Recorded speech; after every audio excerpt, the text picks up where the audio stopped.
Welcome back to Mr. Midnight. Something scary is hiding in Alaska's small towns. Tonight I'm telling you 7 most disturbing true Alaskan small town horror stories that will keep you awake all night.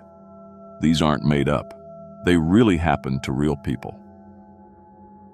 Think about being stuck in a tiny town where people talk quietly about scary things that come out when it's dark all winter long, where people go missing and nobody wants to talk about the screaming sounds from the cold woods.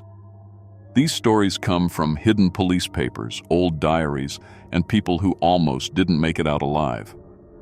Some of you might want to stop watching right now. But if you're brave enough to hear what happens when you're trapped in these scary places during Alaska's deadly cold winters, then keep watching. Hit subscribe to Mr. Midnight for true scary stories that will give you nightmares. Ring that bell so you don't miss the scary stuff coming next. Let's learn about Alaska's most frightening secrets where bad things happen when it gets really cold.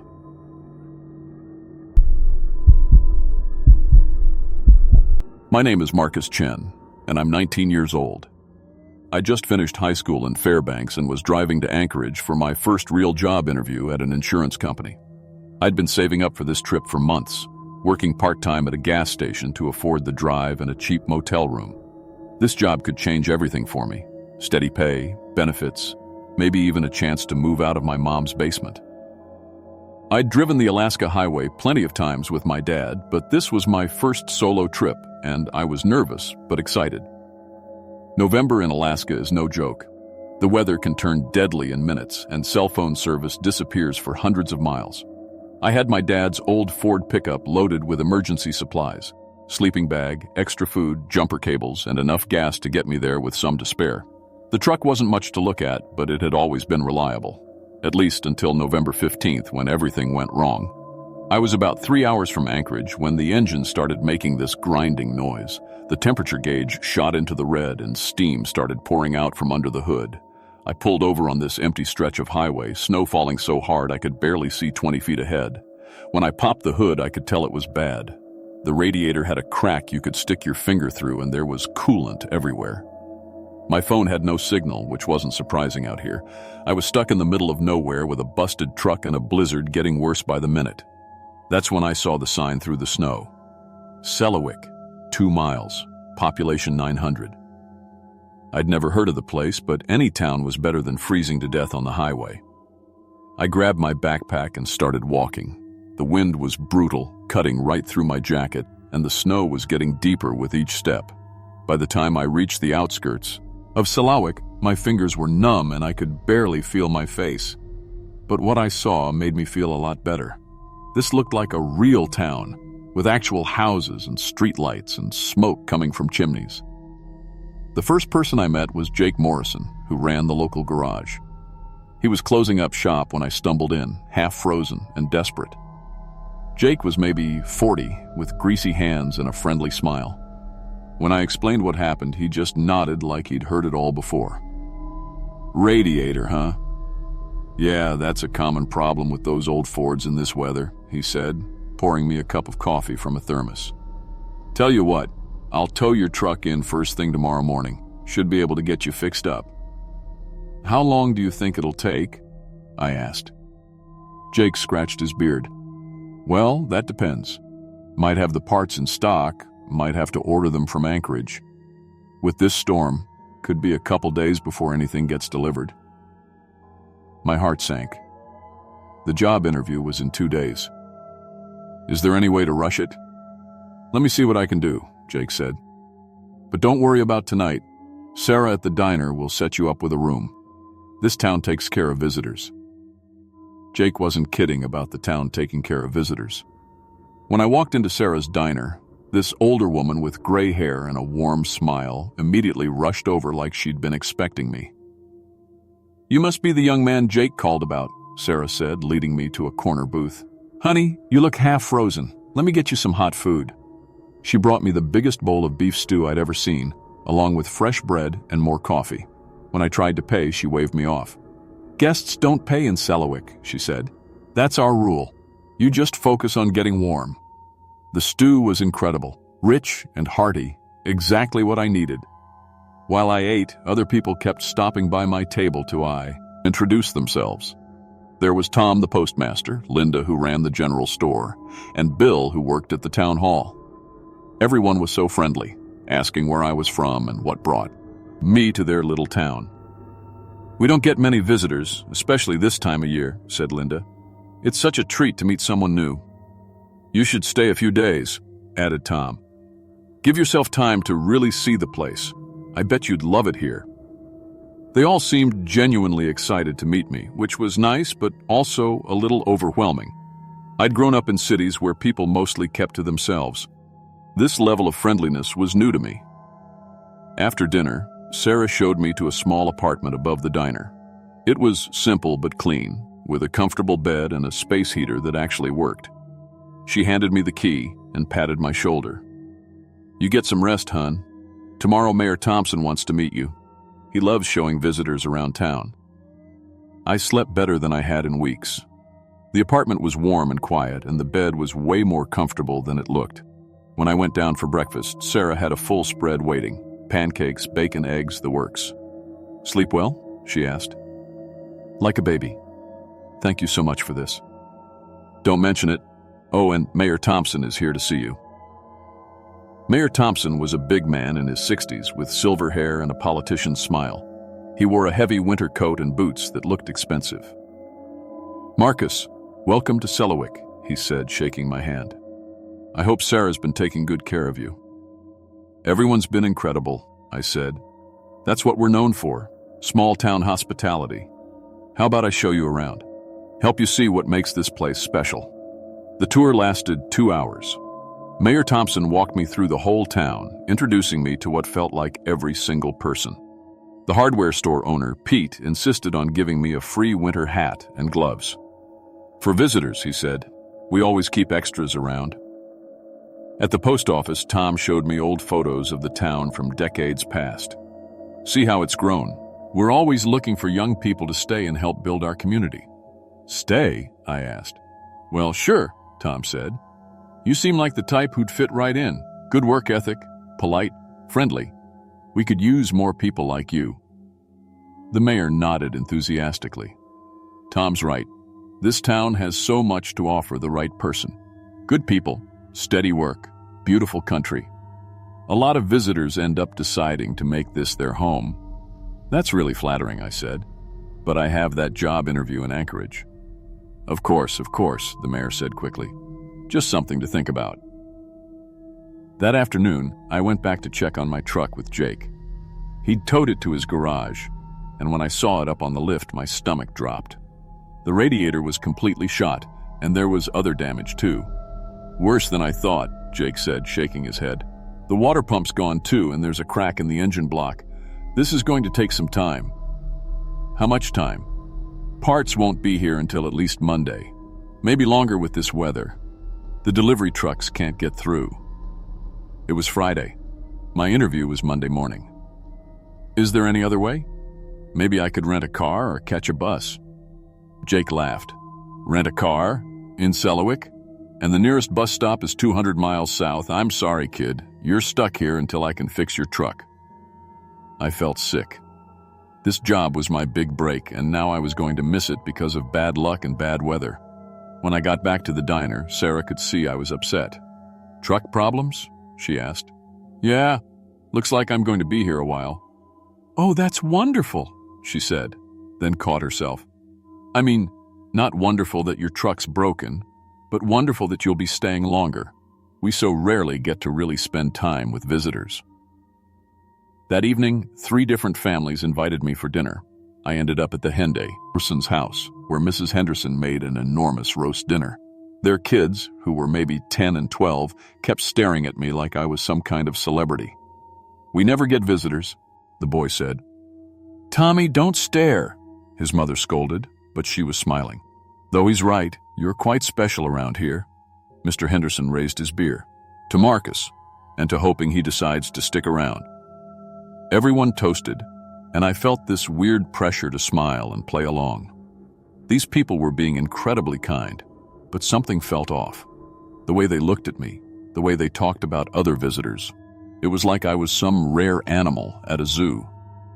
On Saturday morning, I decided to explore the town on my own. Selawik was bigger than I'd expected, with several streets of houses and even some small businesses I hadn't seen on the official tour. As I walked toward the edge of town, I noticed something strange. A bunch of old cars parked in a field, half buried in snow. There were maybe a dozen vehicles, different makes and models, all looking like they'd been sitting there for years. Some still had license plates from different states: California, Texas, Montana. I walked closer to get a better look, and my blood went cold. Personal stuff was still in the cars.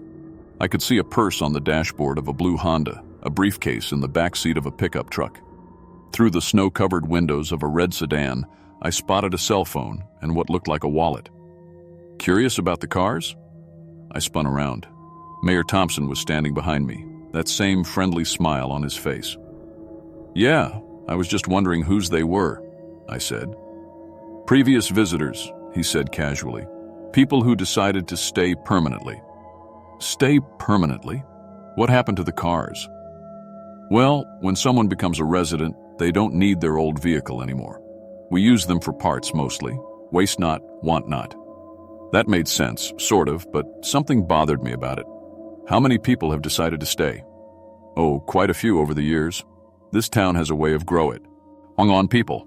Speaking of which, the Johnsons want to have you over for dinner tonight. Hope you're hungry for ham.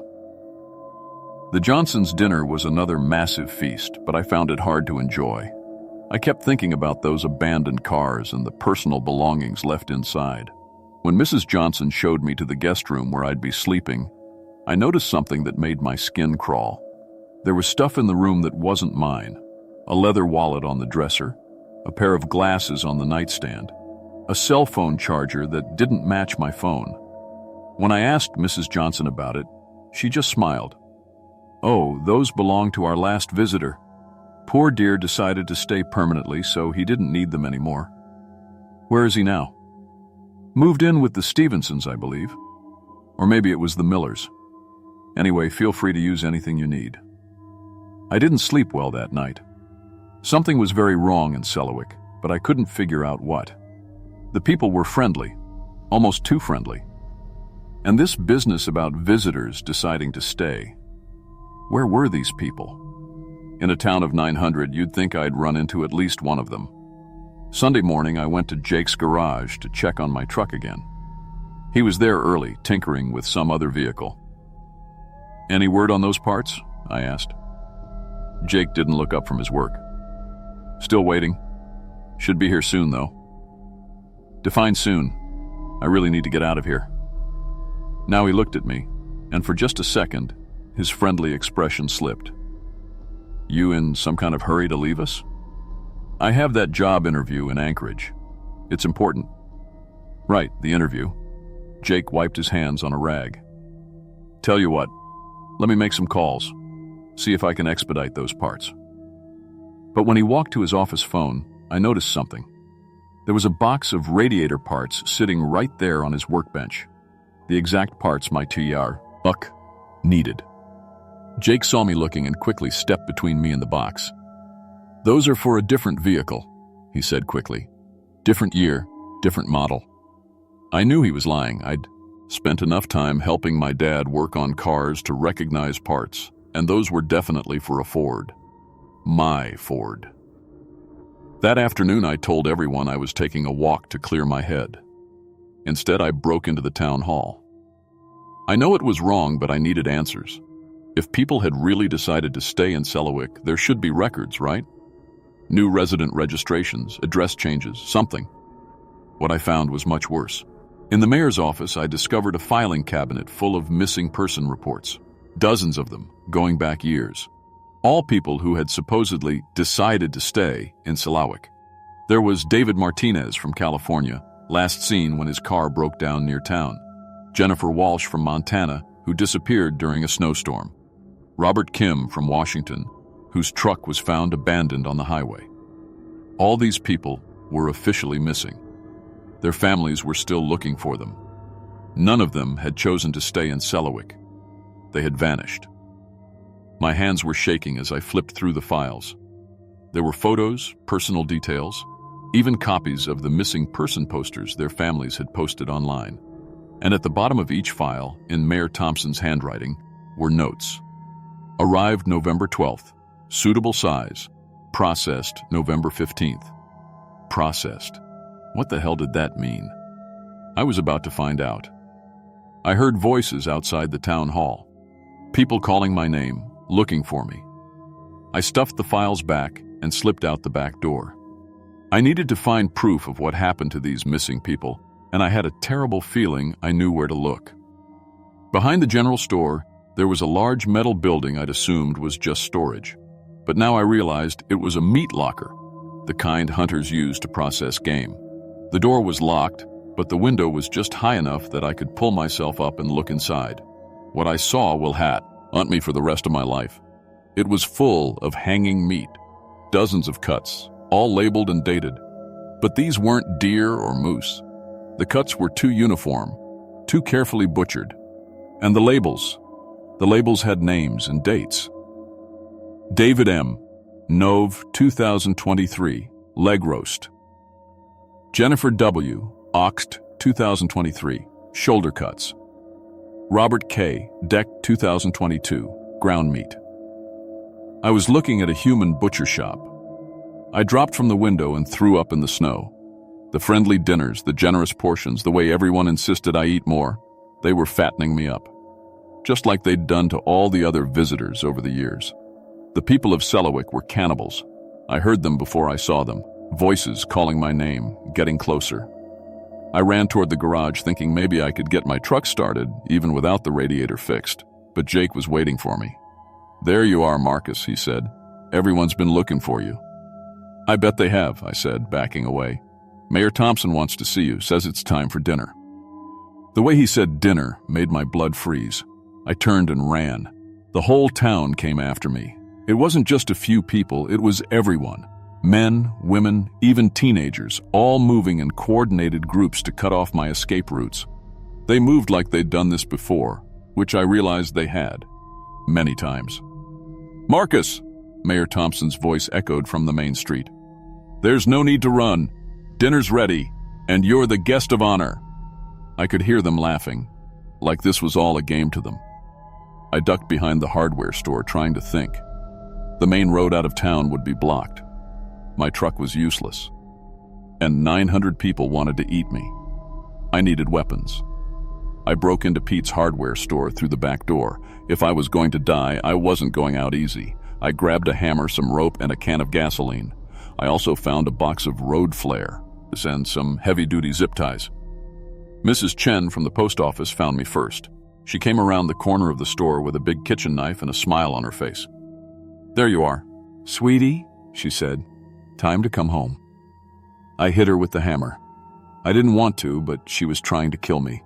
She went down hard, and I took her knife. The others heard the commotion and started converging on my location. I could see flashlights moving through the streets, people calling to each other like they were hunting an animal, which I guess they were. I used the gasoline to start fires at several locations around town. The hardware store, the post office, the general store. Not to burn down the town, but to create confusion and light. In the chaos of people running to put out the fires, I moved through the shadows. But there were so many of them, and they knew every building, every alley, every hiding spot. I was fighting a war I couldn't win. By midnight, half the town was in flames and at least 6 people were dead. I'd managed to take out Mayor Thompson with a Molotov cocktail when he tried to corner me behind the diner, but I was exhausted, bleeding from multiple cuts and running out of places to hide. That's when I remembered the snowplow. The town kept a big plow truck parked behind the municipal building for clearing the roads. It was old and beat up, but it had a full tank of gas and keys in the ignition. More importantly, it was heavy enough to smash through any roadblock they could set up. I made a run for it, dodging through the smoke and chaos. Sarah from the diner tried to tackle me with a meat cleaver, but I managed to push her into one of the fires I'd started. The screaming still echoes in my nightmares. The snowplow started on the 3rd try. I gunned it toward the main road where they'd parked cars across both lanes to block my escape. But the plow was a monster. It smashed through their makeshift barrier like it was made of cardboard. In my rearview mirror, I could see the whole town burning, people running around screaming about their lost winter meat supply. I drove that plow 60 miles through the worst blizzard I'd ever seen until I reached a state trooper station.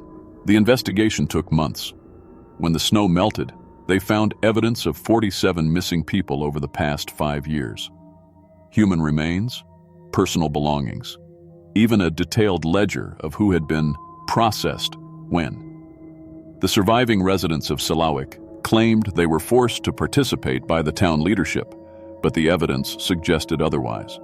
This was a community-wide effort that had been going on for generations.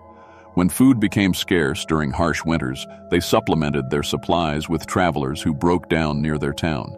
The town was completely evacuated and officially disbanded. The survivors were relocated to different communities across Alaska, where hopefully they've learned to shop at grocery stores like normal people. It's been 2 years since Selawik.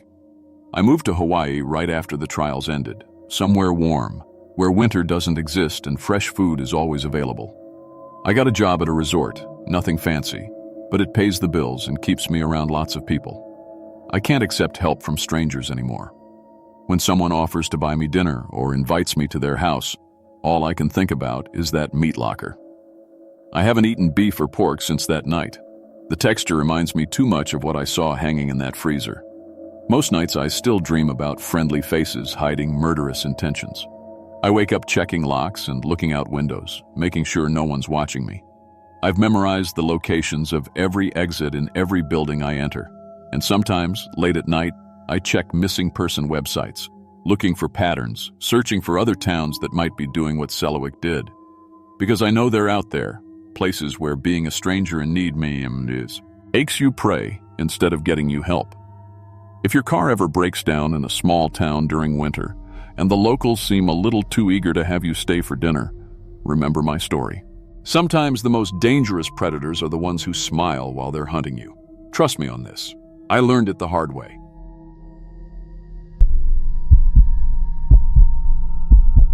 My name is Robert Hayes, and I've been a long-haul trucker for 15 years. I've driven through every state, hauled everything from furniture to frozen foods, and survived ice storms, desert heat, and mountain passes that would make most people pray.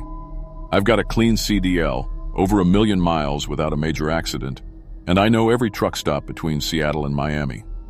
But what happened in February 2023 in a tiny Alaska town called Kaktovik changed everything I thought I knew about food, addiction, and how far people will go for control. Some addictions don't come from the street. Sometimes they come from your dinner plate. The job seemed routine enough. My company got a contract to deliver supplies to remote Alaska communities. Canned goods, medical supplies, winter gear, the kind of stuff these tiny towns need to survive. Kaktovik was my last stop. Population 250, sitting right on the Arctic Ocean. I'd made the run before, knew it was isolated, but the pay was good, and I liked the challenge of those icy roads. The truck was loaded heavy, 18 tons of cargo in my Kenworth T680, chains on all the tires, extra diesel in the saddle tanks. Weather reports showed clear skies, but in Alaska, weather changes fast. I left Fairbanks at sunrise, following Route 11 north through some of the most empty country you'll ever see. No cell towers, no gas stations, just white wilderness stretching to the horizon. Everything went wrong about 50 miles from Kaktovik. The blizzard hit like a wall.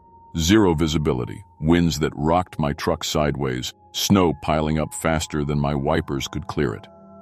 I've driven in bad weather before, but this was different.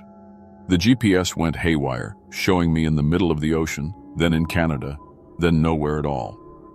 My CB radio crackled with static, no clear channels. I was crawling along at maybe 10 miles per hour when I heard the sound no trucker wants to hear.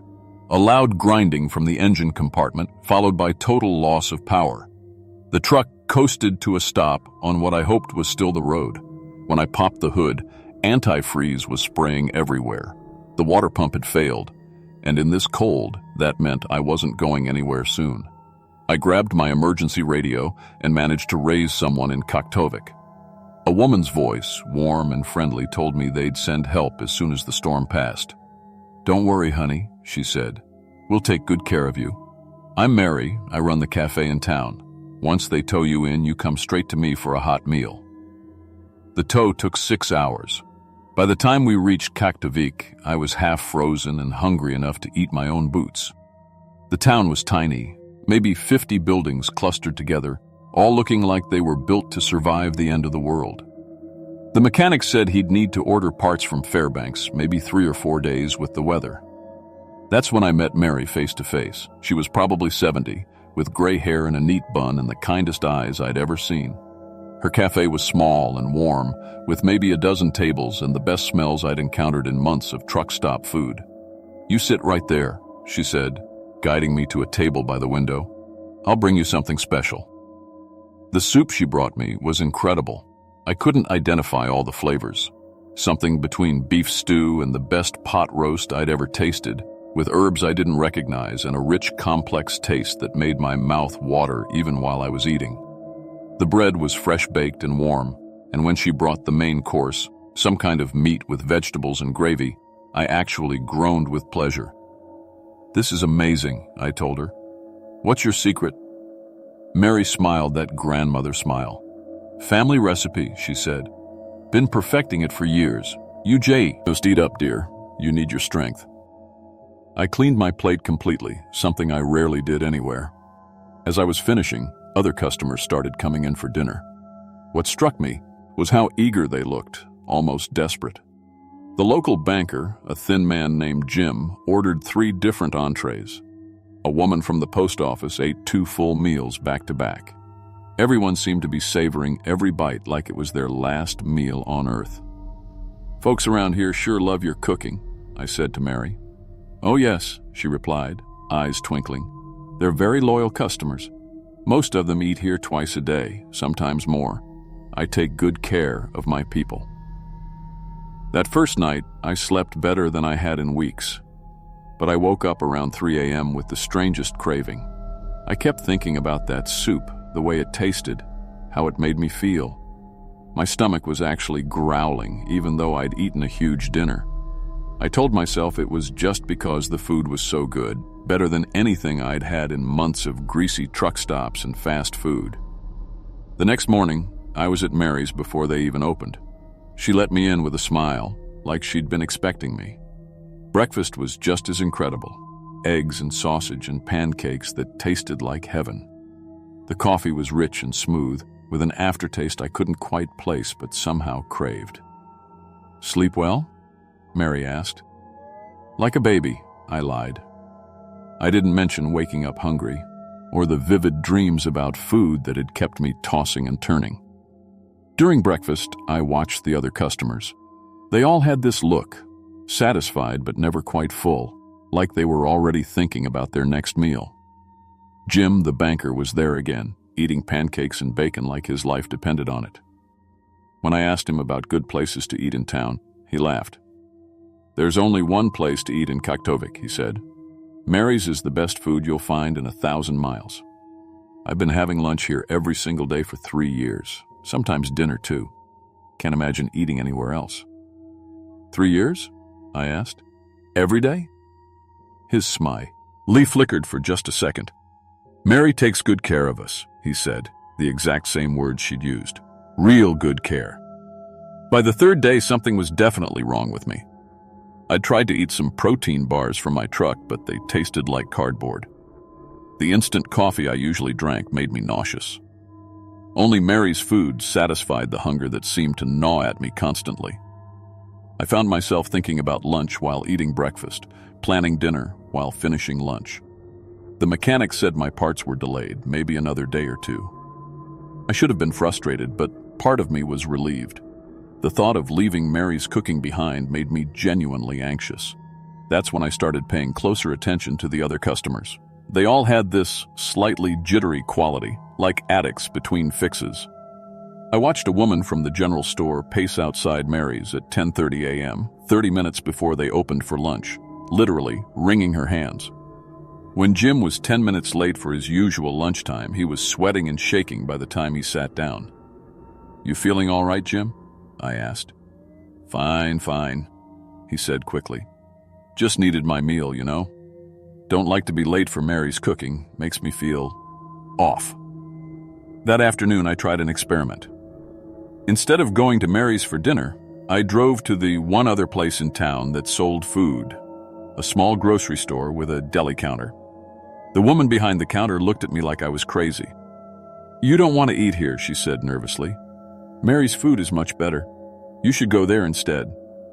"I just want a sandwich," I said. She made me a turkey sandwich, but her hands were shaking the whole time.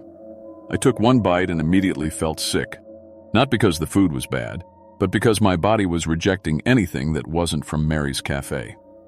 Within an hour, I had a splitting headache and nausea that wouldn't quit. I ended up at Mary's for a late dinner, and the relief was immediate. The moment I tasted her food, the headache vanished, the nausea stopped, and I felt normal. Again. That's when I knew something was seriously wrong. "Feeling better?" Mary asked, watching me eat with those kind, knowing eyes. "Much better," I said. "Your food really is special." "Oh yes," she said. "Very special indeed. Family secret, passed down through generations. Keeps people coming back." That night, I couldn't sleep. The withdrawal symptoms were getting worse whenever I went more than a few hours without eating Mary's food. My hands shook, I sweated despite the cold, and my stomach cramped like I was detoxing from something, which I was starting to realize I might actually be doing. I'd hauled enough loads to know what drug withdrawal looked like. I'd seen lot lizards and speed freaks going through it at truck stops. The symptoms were identical. The physical craving, the inability to function without the substance. The way everything else became secondary to getting another fix. But food addiction was impossible, right? Except that I'd been eating Mary's cooking for 4 days straight, and I literally couldn't stomach anything else. The entire town seemed to be in the same boat, physically dependent on one old woman's cooking. I decided to investigate. At 2 a.m., when the cafe was closed, I used my truck driver skills to get inside. Breaking and entering wasn't exactly legal, but I needed to know what Mary was putting in that food. The dining area looked normal, but the kitchen was where things got interesting. The first thing I noticed were the bottles. Dozens of unmarked bottles containing white powder, lined up like ingredients on the prep counter. I opened one and tasted it. Bitter, with a chemical aftertaste that burned slightly. I'd never done drugs, but I carried a drug testing kit in my truck for DOT inspections. Back at my truck, I tested a small sample of the white powder. The kit came back positive for methamphetamine and showed traces of what might be opioids. Mary wasn't just cooking food. She was cooking drugs into the food, creating a captive customer base that was literally addicted to eating at her restaurant. I went back to the cafe, this time looking for more evidence. In the basement, I found what looked like a small laboratory, equipment for processing and refining drugs, scales for measuring precise doses, and enough white powder to supply a city. Mary's family recipe was actually a carefully calibrated mixture of addictive substances designed to create physical dependency. The genius of it was terrifying. Who would suspect their local cafe owner of running a drug operation? Who would think to test restaurant food for narcotics? Mary had turned an entire town into addicts, and they were paying her for the privilege. But the worst part was realizing how trapped everyone was. These people couldn't leave town because they'd go into withdrawal. They couldn't stop eating at Mary's because they'd get physically sick. She controlled every aspect of their lives through their basic need for food. The next morning, my truck parts finally arrived. The mechanic had me ready to roll by noon, but when I tried to leave, the withdrawal hit me like a freight train. 30 miles out of town, I was shaking so badly I could barely steer. My vision was blurring, I was sweating and nauseous, and my heart was racing like I was having a heart attack. Mary had given me some travel meals, containers of her food to take on the road. All I had to do was eat them, and the symptoms would stop. But I knew that if I did, I'd be addicted for life, just like everyone in Kaktovik. I pulled over and called for help on my CB radio. A state trooper responded, and when I explained what was happening, he called for an ambulance. The EMTs confirmed I was suffering from drug withdrawal and got me to a hospital in Fairbanks. The investigation that followed was massive. Federal agents raided Mary's Cafe and found evidence of a drug trafficking operation that spanned multiple remote Alaska communities. She'd been operating restaurants across the region, all serving food laced with carefully measured amounts of addictive substances. Mary was sentenced to 25 years in federal prison. But the damage was already done. Several people in Kaktovik died from withdrawal when her supply was cut off. Others needed months of medical treatment to recover from their addiction. The town never really recovered. When people realized they'd been unknowingly addicted to drugs for years, many left entirely. I spent 2 months in a treatment facility, recovering from what doctors called chemically induced food addiction. It's been 18 months now, and I still have nightmares about Mary's cooking.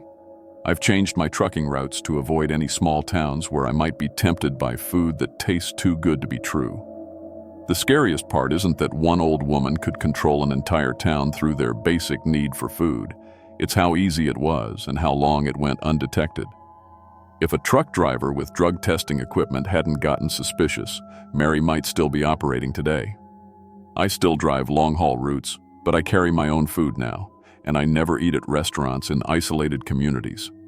Because sometimes the most dangerous addiction isn't the one you choose, it's the one someone chooses for you, one meal at a time.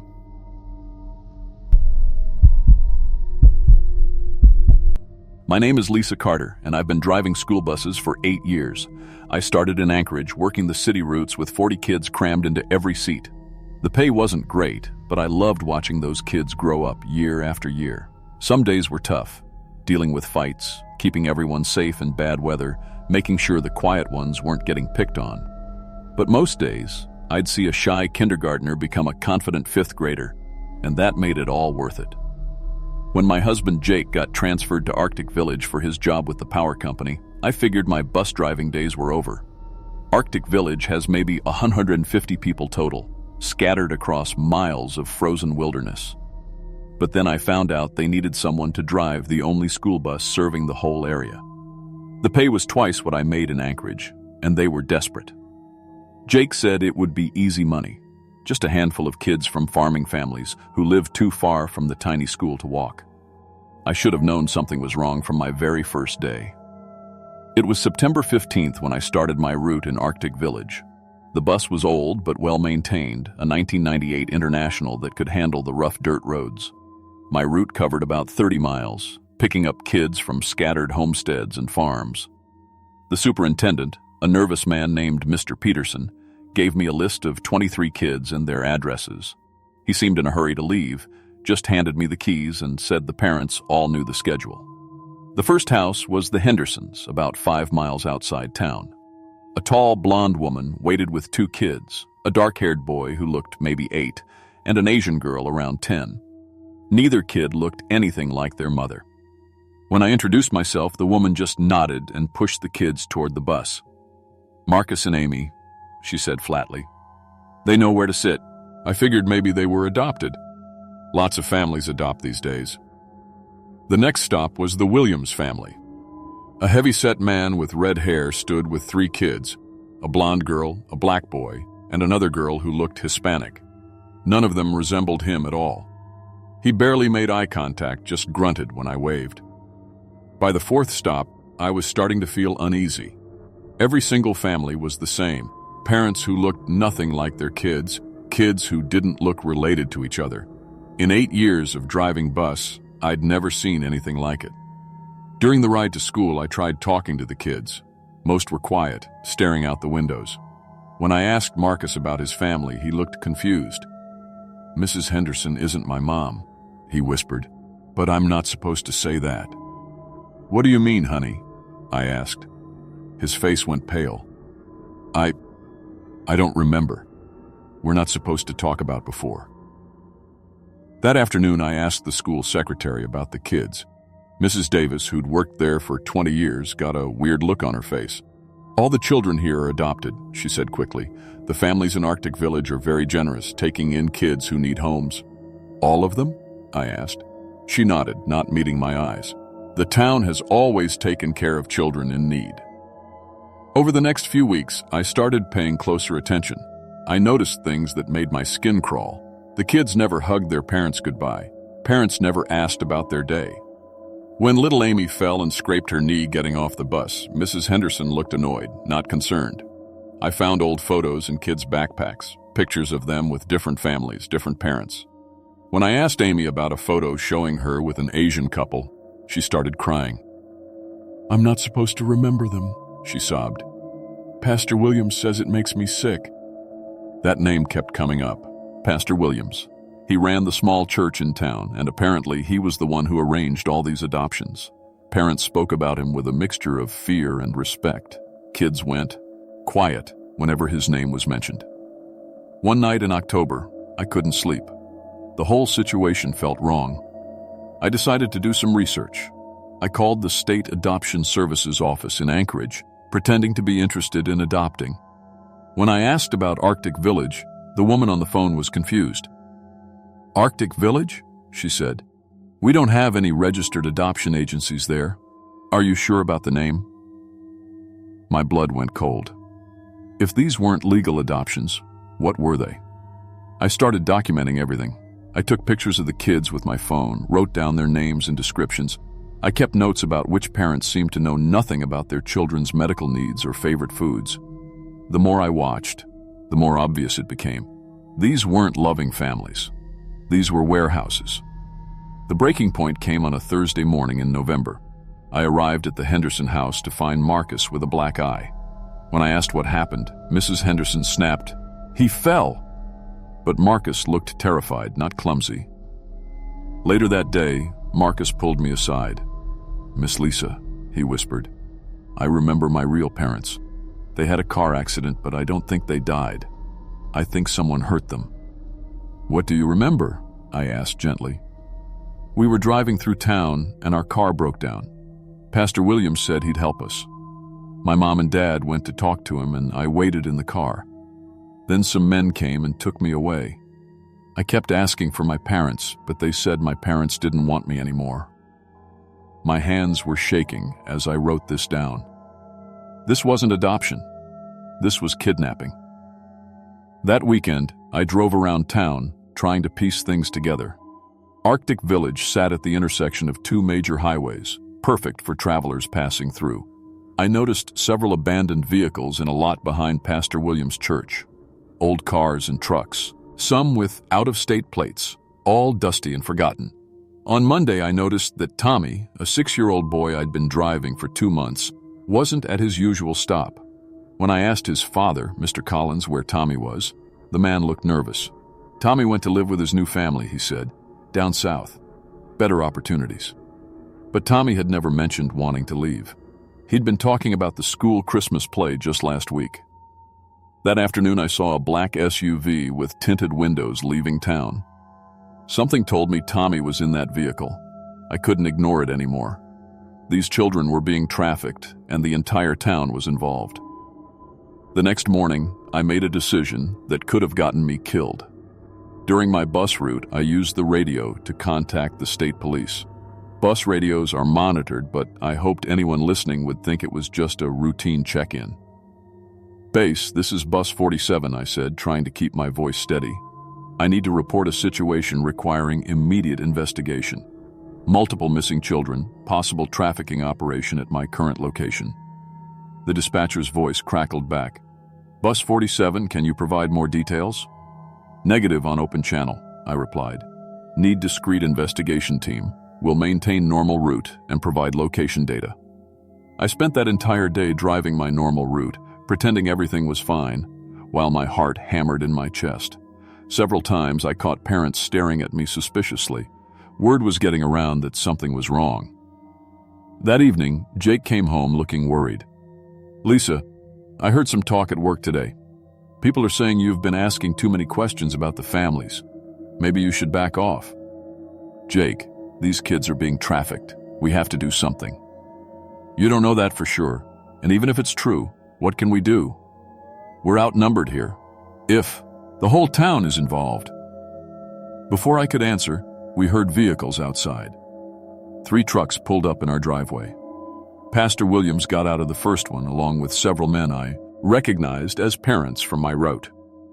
"We need to talk," Pastor Williams called out. Jake and I exchanged glances. We both knew this wasn't going to be a friendly conversation.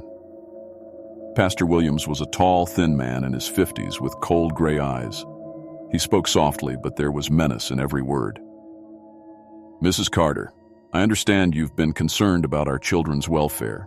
That's admirable, but I'm afraid you've misunderstood our situation here." "Have I?" I asked, trying to sound calm. "These children come to us from troubled situations. Broken homes, abusive parents, neglect. We provide them with stable families and good Christian values. Without going through legal channels?" His smile never wavered. "Sometimes official channels move too slowly. Children suffer while bureaucrats shuffle papers." One of the other men stepped forward. "We heard you've been taking pictures and asking questions about private family matters." "I'm concerned about the kids' well-being," I said. "Of course you are," Pastor Williams said. "That's why I have a proposition for you. We have a special child who needs a loving home, 8-year-old Sophie. Her previous family had a terrible accident, car crash on Highway 2. Sophie needs a mother figure, someone who understands children." He gestured to the truck, and I saw a little girl with blonde hair and frightened eyes sitting in the back seat. "We'd be happy to arrange an adoption," he continued, "and there would be a generous donation to help with Sophie's care. $10,000. I felt sick. He was trying to make me part of this operation. "I appreciate the offer," I managed. "But my husband and I aren't ready for children." Pastor Williams' smile disappeared. "That's unfortunate. Sophie really needs a home, and we really need people in our community who understand how things work here." The threat was clear. Join them or face consequences. "I'll think about it," I lied. "Don't think too long," he said. "Opportunities like this don't last forever." After they left, Jake and I packed essential items and prepared to run. But we both knew it was probably too late. If the state police didn't come soon, we might not survive the night. The next morning, I was shocked to see state police cars and FBI vehicles surrounding the school. Agents were everywhere, interviewing children and taking photos. My radio call had worked. As I drove my route that day, trying to act normal, I saw more law enforcement vehicles at several of the houses. By afternoon, they'd arrested Pastor Williams and 12 other adults. The full scope of the operation was worse than I'd imagined. Over 5 years, they'd murdered 34 adults and trafficked 67 children. Families traveling through Alaska would have car trouble or need help, and Pastor Williams would offer assistance. Once the parents were isolated, they were killed and the children were taken. The children were drugged to suppress their memories and housed with town families who were paid to keep them until buyers could be found. Kids who remembered too much or caused problems were killed. Tommy, the boy who'd disappeared, was found in a trafficking house in Seattle just hours before he was going to be sold. He was alive, but barely. During the federal investigation, I learned that Arctic Village had been operating this network for years. They targeted families traveling remote highways, especially those with children who wouldn't be immediately missed. The location was perfect, isolated with a small population that could be controlled and situated on major travel routes. I testified in federal court about everything I'd witnessed. It was the hardest thing I'd ever done, looking at those children and knowing what they'd survived. Many had been so severely traumatized that they couldn't remember their original families. Pastor Williams was sentenced to death. The other adults received life sentences. Arctic Village was officially disbanded. The remaining residents had to relocate because the town's entire infrastructure was built around the trafficking operation. Most of the children were eventually reunited with surviving relatives or placed with properly vetted adoptive families. Some, like Marcus, recovered their memories and were able to provide information that helped solve cold cases from other states. I still drive school bus, but now I work with organizations that identify and prevent child trafficking in rural areas. I've learned to recognize the warning signs, and I've helped rescue 12 children from similar situations. What happened in Arctic Village changed everything I thought I knew about the world. Evil can hide in the most unlikely places, disguised as charity and community spirit. But it also taught me that one person speaking up can save lives. If you're ever traveling through remote areas and something feels wrong, trust that feeling. Pay attention to children who seem scared or out of place. Notice adults who seem detached from the kids they claim to love. Because those children are counting on someone like you to see what others choose to ignore. The highway that ran through Arctic Village is still there, but now there are signs warning travelers about human trafficking. Those signs are there because sometimes the most dangerous thing you can encounter isn't a supernatural monster. Sometimes it's just people who've decided that other human beings are things to be bought and sold. And sometimes that's the most terrifying thing of all.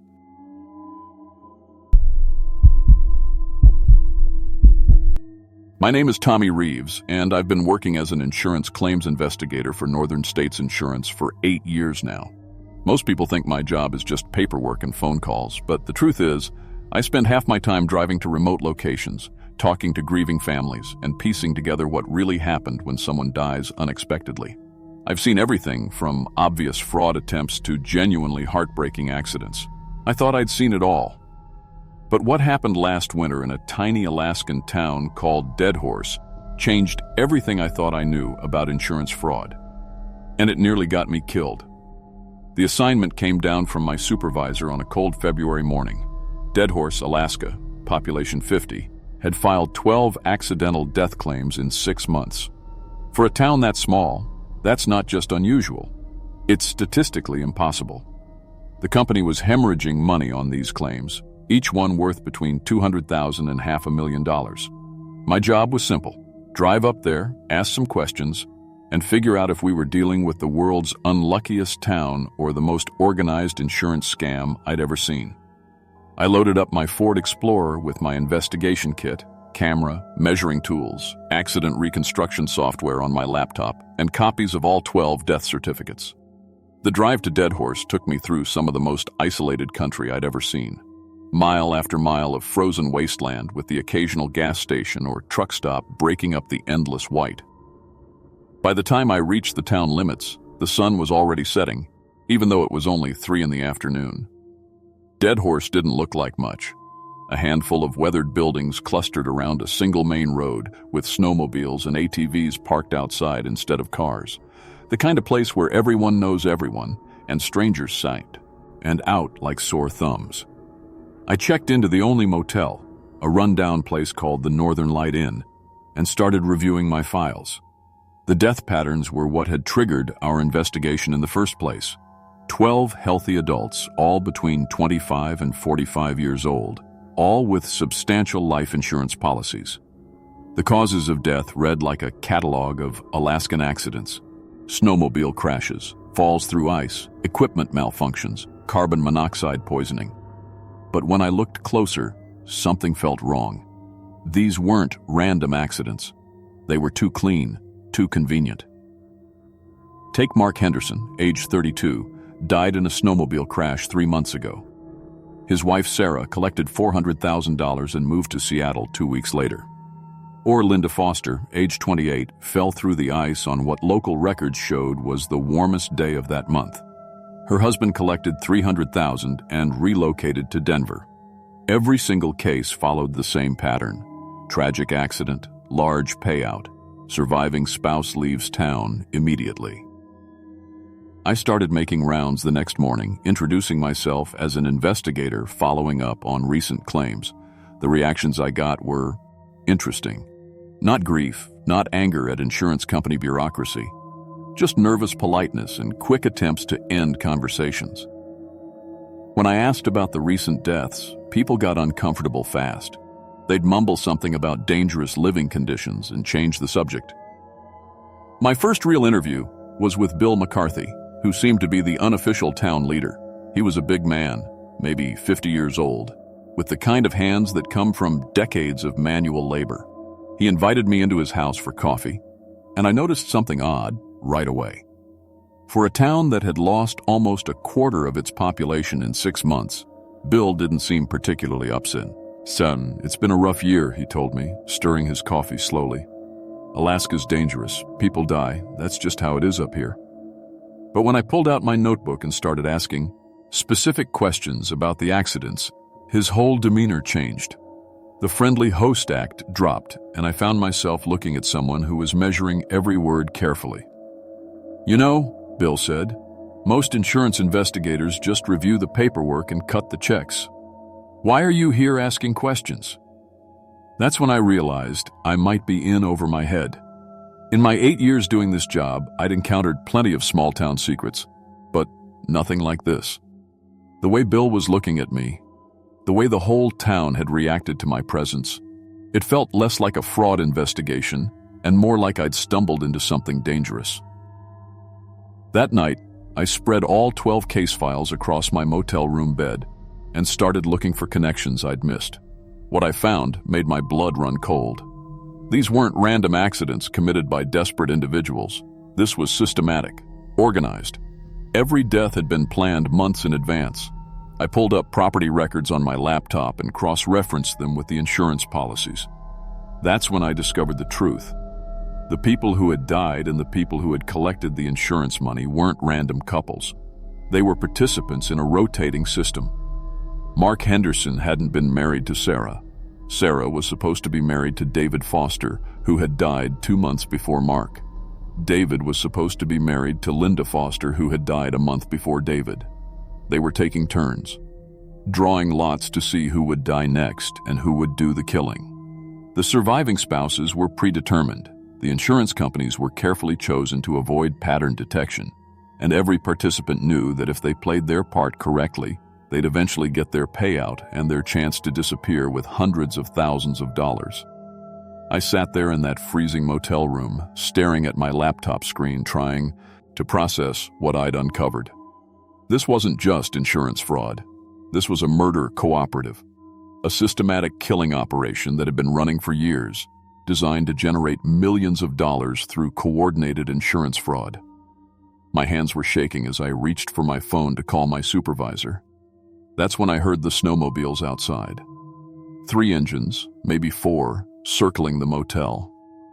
I turned off the lights and moved to the window. In the moonlight, I could see them, dark figures on snowmobiles, moving slowly around the building like they were looking for something, looking for me. My cell phone had no signal. The motel's landline was dead. And when I tried to start my Explorer, nothing happened. They'd disabled it somehow while I was inside. I grabbed my investigation kit and what warm clothes I could carry, then slipped out the back window. The temperature hit me like a physical blow, probably 30 below, with a wind that cut through my jacket like it wasn't there. But staying inside wasn't an option. I'd figured out their system, which meant I'd become a liability. The snowmobiles were still circling the front of the motel, their engines echoing off the empty buildings. I could hear voices now, coordinating over radio. They weren't just trying to scare me, they were hunting me. I made it about half a mile before they spotted me. The sound of their engines changed pitch, became more aggressive. Hunting sounds. I was struggling through knee-deep snow in hiking boots while they had machines designed for this terrain. It wasn't going to be a fair fight. But I had one advantage they probably hadn't counted on. 8 years of insurance investigation had taught me to think like a criminal. I knew how they planned their accidents, which meant I might be able to predict their moves. I changed direction, heading for the construction site I'd noticed on the edge of town. They'd expect me to run for the main road or try to hide in the woods. Instead, I was going to turn their own techniques against them. The construction site had everything I needed. Propane tanks for the welding equipment, flares from the roadwork supplies, and most importantly, dynamite for the foundation blasting. If these people wanted to stage an accident, I'd give them one they weren't expecting. I could hear them closing in as I rigged my trap. 3 snowmobiles, maybe 4 people. Professional killers who'd been doing this for years, but they were used to hunting victims, not someone who understood their methods. The first snowmobile came around the construction trailer just as I lit the flare. The driver had maybe 2 seconds to realize what he was looking at before the propane tank exploded. The blast threw me backward into a snowbank, my ears ringing, but it also triggered an avalanche on the slope above the construction site. The roar was incredible. Thousands of tons of snow cascading down the mountainside, burying the construction site and everything around it, including 2 of the snowmobiles and their riders. I dug myself out of the snowbank and started running again. My trap had worked better than I'd hoped, but I wasn't safe yet. I could still hear at least one engine in the distance, and these people knew the terrain better than I did. What I needed was help. Real help. Not the local authorities who were probably part of the system. I needed to get word to the outside world about what I'd discovered. The town's communication center was in Bill McCarthy's house. I'd noticed the radio antenna array when I'd interviewed him. If I could get to it, I might be able to call for backup. It was a long shot, but it was better than trying to survive in the Alaskan wilderness with professional killers hunting me. Getting to Bill's house meant crossing the entire town, but most of the remaining residents were probably out looking for me. I stuck to the shadows, moving between buildings, using every piece of cover I could find. The house was dark when I reached it, but the radio equipment was still powered up. I could hear chatter from the search teams, coordinating their hunt. They knew I'd reached the construction site. They knew about the avalanche, and they were getting more desperate by the minute. I switched to the emergency frequency and started broadcasting. Mayday, Mayday, this is Tommy Reeves, insurance investigator with Northern States. I'm in Dead Horse, Alaska, and I need immediate assistance. Multiple homicides, organized crime operation, suspects are armed and pursuing me. The response came faster than I'd expected. State Police Dispatch, then FBI, then what sounded like a federal task force. Within minutes, I had confirmation that helicopters were en route and that federal agents were coordinating with local authorities in Anchorage. But I still had to survive long enough for help to arrive.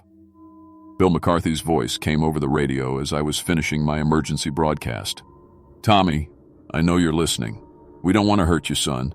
This whole thing has gotten out of hand. Come back to the motel and we'll work something out. I keyed the microphone.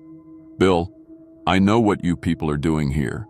I know about the murder schedule, the insurance fraud, all of it. It's over. There was a long pause. Then, no, son, it's not over until we say it's over. And you just made this personal. That's when I heard the snowmobiles surrounding the house. They came from 3 directions at once, engines screaming, headlights cutting through the darkness. I grabbed a hunting rifle from Bill's gun cabinet and took position by the front window. 8 years of investigating violent deaths had taught me about weapons, but I'd never had to use one to save my own life. The first shot shattered the living room window. I returned fire, more to keep them back than because I thought I could hit Obio, Nyon. But these weren't desperate amateurs. They moved like a military unit, coordinating their attack, using covering fire and tactical advancement. I was outgunned and outnumbered, pinned, down in a house with professional killers closing in from all sides. My radio calls for help felt like wishful thinking. Even if the helicopters were coming, they might not arrive in time. That's when I remembered the propane line for Bill's heating system. I shot out the main valve and let gas flood the basement, then grabbed a road flare from my investigation kit. It was insane, but staying in the house meant certain death, and taking them with me was better than letting them continue their murder operation. I made it to the back door before the explosion. The entire house went up like a bomb, the blast wave throwing me face first into the snow. When I looked back, the building was gone. Just a crater and scattered debris, with pieces still falling from the sky. The sound of helicopter rotors cut through the ringing in my ears. 3 aircraft, approaching fast from the south. Spotlights swept the ground, illuminating the destruction, the abandoned snowmobiles, the survivors stumbling through the snow. Federal agents swarmed the town within minutes. FBI, ATF, state police. It looked like half of Alaska's law enforcement had descended on Dead Horse. They found evidence of 47 murders over 8 years, millions of dollars in fraudulent insurance payouts, and a network that extended into remote communities across Alaska and northern Canada. The surviving residents were arrested on federal murder and fraud charges. Most of them were sentenced to life in prison without parole. The insurance companies recovered about 60% of the fraudulent payouts through asset seizure, but the rest had been hidden in offshore accounts or spent long ago. As for me, I was promoted to head of Northern States Fraud Investigation Division. I developed new protocols for detecting coordinated insurance murder schemes and trained investigators across the country to recognize the warning signs. The Dead Horse case became required reading at insurance fraud conferences. But I never went back to remote investigation work. Some cases change you, make you realize that there are people in this world who'll kill for money without a second thought. People who'll turn murder into a business plan and sleep soundly at night. I still get calls from investigators working similar cases. suspicious death clusters in isolated communities, insurance patterns that don't make sense. I help when I can, but I do it from behind a desk in Anchorage now. Because I learned something in Dead Horse that no amount of training had prepared me for. Sometimes the most dangerous criminals are the ones who look like ordinary neighbors. And sometimes the most horrific crimes happen in the places that seem too small and too quiet for anyone to notice.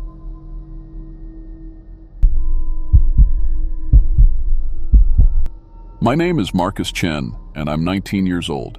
I just graduated high school in Fairbanks, Alaska, and I was driving to Anchorage for my first real job interview at a shipping company. My dad always told me that hard work and showing up on time would get you anywhere in life.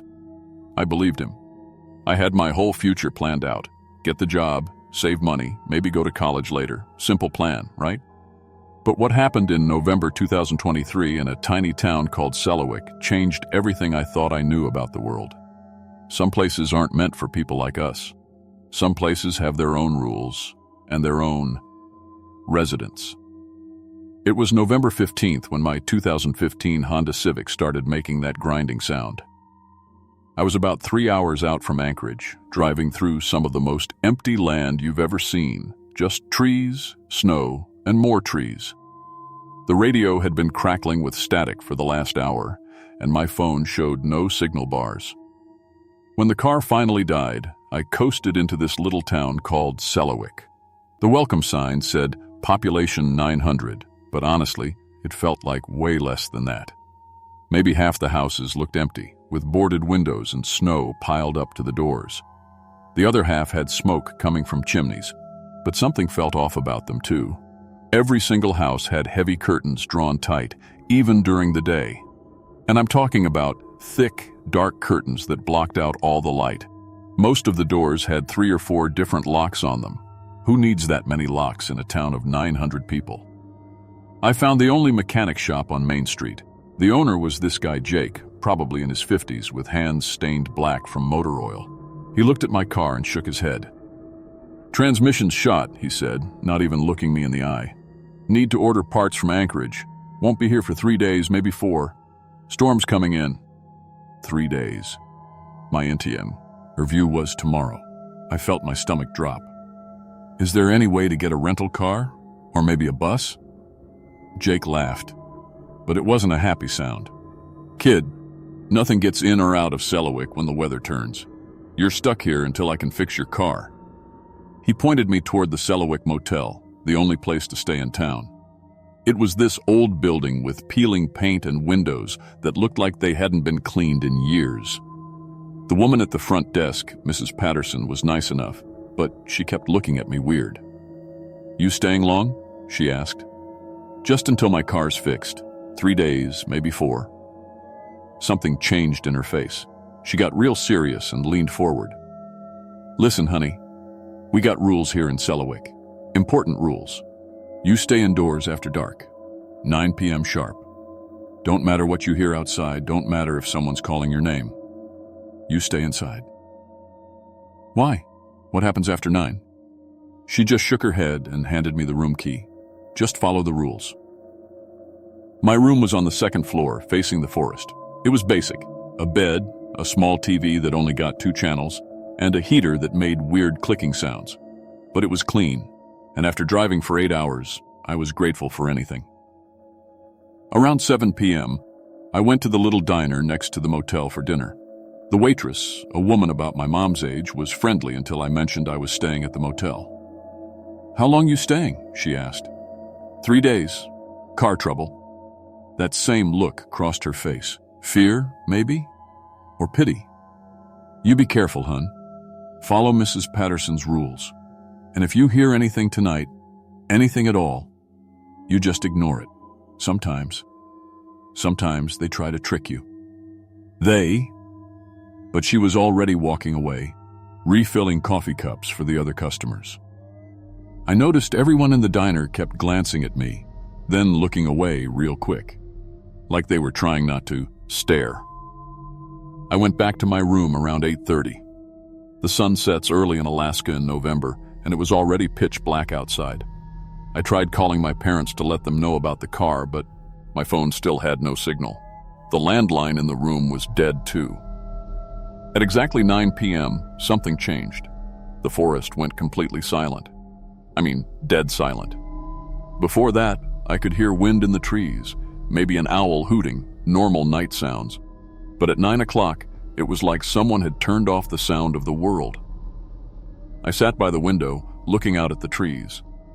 The silence was so thick, it felt heavy. My ears started popping, like when you're on an airplane. The air pressure was dropping fast, and there was no weather reason for it. Then I smelled it. This chemical smell mixed with something rotting, like spoiled meat left out in the sun. It was coming from outside, getting stronger by the minute.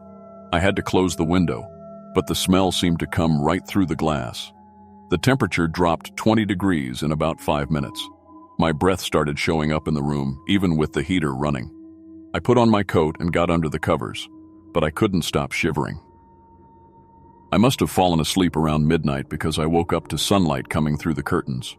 When I looked out the window the next morning, I couldn't believe what I was seeing. Stone cairns. Perfect little stacks of rocks, about 3 feet high, placed in a perfect circle around the motel. Each stack had something on top of it. Animal bones, strips of red cloth, small objects I couldn't identify from the window. These cairns weren't there the night before. I was sure of it. I had looked out that window for hours, and there was nothing but snow and dead grass.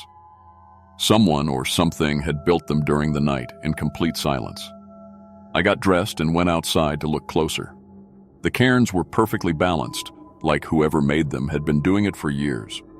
The bones on top looked old, weathered. Some were from small animals, rabbits, maybe birds.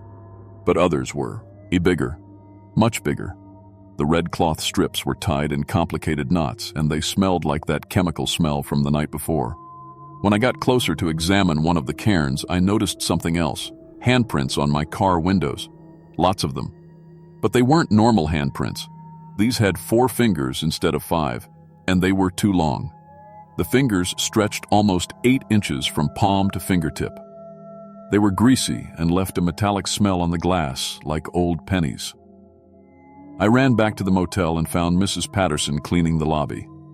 "The stone stacks," I said. "Around the motel, what are they?" She stopped mopping and looked at me with tired eyes. "You saw them, did you?" "Well, I suppose you would eventually." "Who made them?" "The Watchers," she said simply. "They've been here longer than the town, longer than any of us. They marked their territory with those cairns." "Watchers?" She sighed and put down her mop. "Things that live in the forest. They don't like strangers staying too long.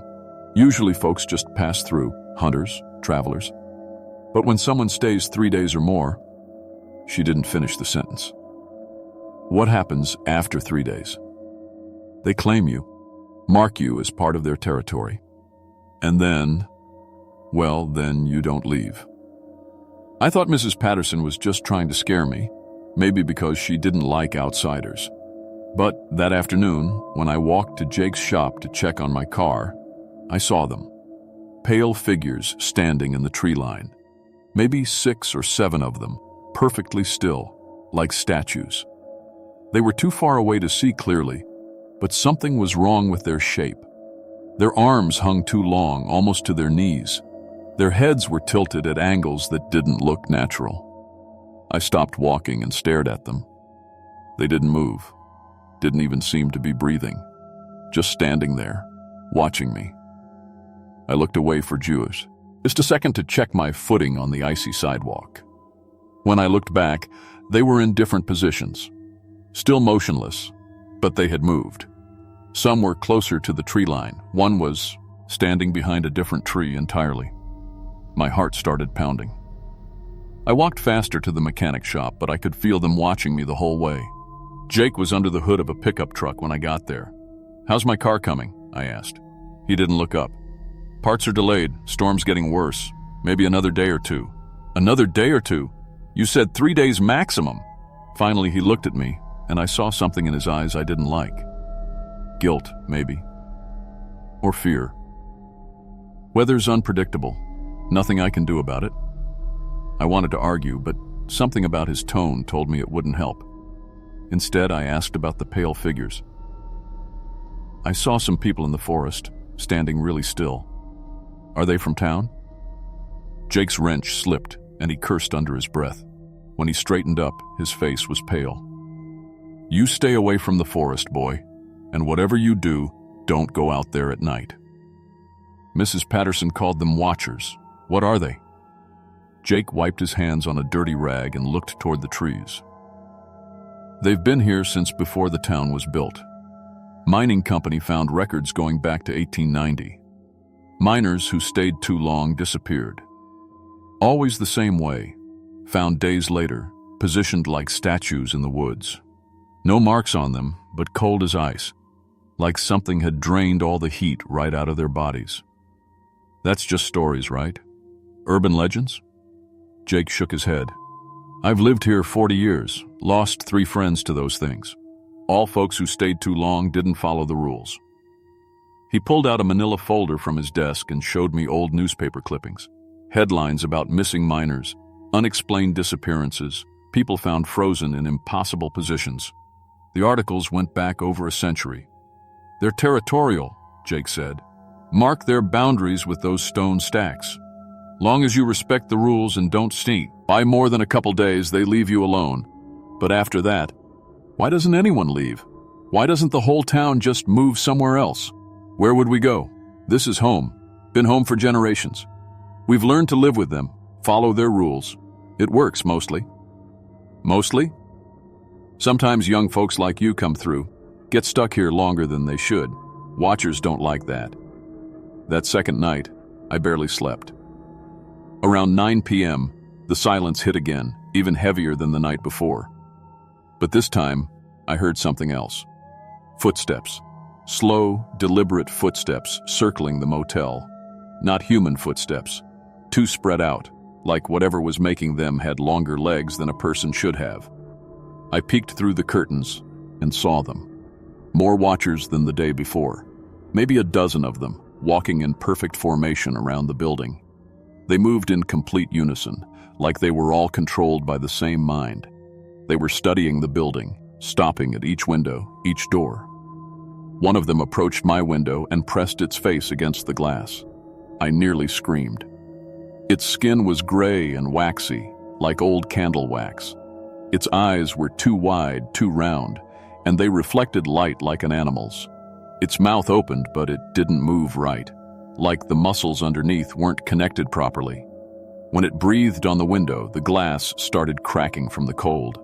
Frost spread out in spiderweb patterns, and I could see my breath even though I was inside. The thing tilted its head, first one way, then the other, studying me like I was a bug in a jar. Then it raised its hand and pressed it against the glass. 4 long fingers, just like the prints on my car. Where its hand touched, the glass started to hiss and smoke. It was burning through the window like acid. I backed away from the window, grabbing my phone to call 911, but there was still no signal. The landline was still dead too. The watcher stayed there for maybe 10 minutes, just watching me. Then it pulled its hand away, leaving a burned handprint in the glass, and walked away to join the others. I spent the rest of the night sitting in the corner farthest from the window, watching that burned handprint and listening to footsteps circle the building until sunrise. On the 3rd morning, I marched straight to Jake's shop. I was done being polite. I need my car fixed today, I said. Right now. Jake was doing paperwork at his desk, and he didn't look up. Can't rush these things, kid. Parts still aren't in. What parts? You said transmission, but you never even looked at the transmission properly. I want to see exactly what's wrong with my car. That got his attention. He stood up, wiping his hands nervously. Look, son, I know this is frustrating, but show me the car. Show me exactly what parts you ordered and when they're coming in. Jake hesitated too long. That's when I knew. I walked past him to the garage bay where my Honda was parked. I popped the hood and looked at the transmission. It looked fine to me. I turned the key and the engine started right up. My car was working perfectly. You son of a bitch, I said. There's nothing wrong with my car. Jake stepped into the garage behind me, looking guilty as hell. "Kid, you don't understand. It's not safe for you to leave." "Because of the Watchers? That's just small-town superstition bullshit." "No, it's not," Jake snapped. "They've claimed you. Don't you see? 3 days, that's the limit. After 3 days, they consider you part of their territory. If I let you leave now, they'll follow you. They'll hunt you down. So you were just going to keep me here forever? Until they lose interest. Sometimes it takes a week, sometimes a month. But eventually they move on to other things." I stared at him. "You're insane. All of you people are insane." I got in my car and started it up. Jake ran around to the driver's side window. "Don't do this, Marcus. They're faster than what? I'll think. They know these roads better than anyone. Get away from my car. At least wait until tomorrow. Maybe one more day will..."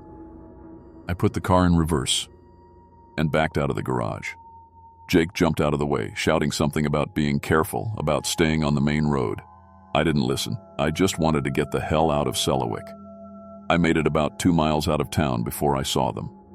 Pale figures stepping out of the forest onto the road ahead of me. Not just one or two, maybe 20 of them, standing shoulder to shoulder across the asphalt, blocking my path completely. I slammed on the brakes and skidded to a stop about 30 feet away from them. Up close, they were even worse than I had imagined. 7 feet tall, maybe 8. Arms that hung down to their knees, heads that turned too far in each direction like owls.